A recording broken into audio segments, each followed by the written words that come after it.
All right, so today on Under the Hood, we're talking about PCV valves. PCV valves, their job is when your engine creates pressure inside the engine, which they all just do naturally when they're running.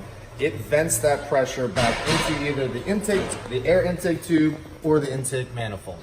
So this is what a traditional PCV valve looks like. Basically, it just screws into the valve cover, a little rubber hose will come off here, go into the intake track, and then when there's too much pressure, there's a check ball inside of here, and that will open up, relieve the pressure, and then it gets recirculated back into the engine.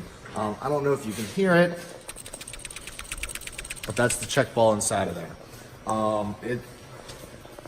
It was always something that we would replace every 15,000 miles or so, or as needed. These used to cost between $2 and $7. They were cheap. Nowadays, on cars, there's lots of different ways that they're now achieving this goal, but it's the same principles, just a little more complex.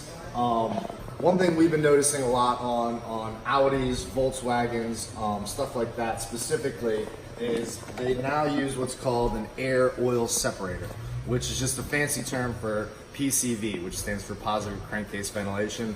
Air oil separator does the same job.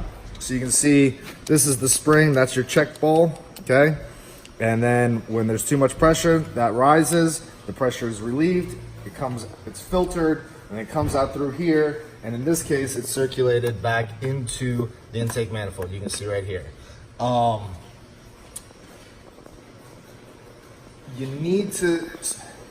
The frustrating thing is that they say that this air oil separator doesn't have like a maintenance schedule, like your oil change needs to be done at X time, trans fluid done at this time. There's no set, you service this air oil separator every X amount of miles. The problem is that despite what they say, these fail all the time.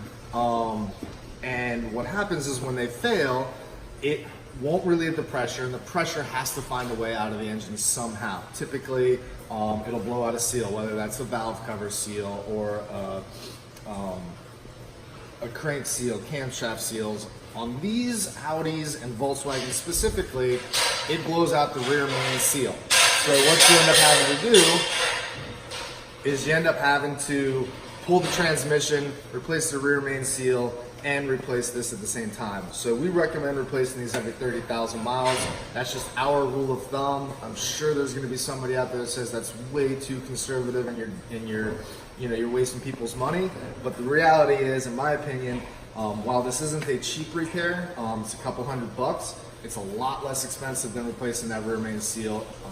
So we recommend doing it every 30,000 miles. And that's this episode on Under the Hood, and the more you know, the more prepared you are. So, all right, guys.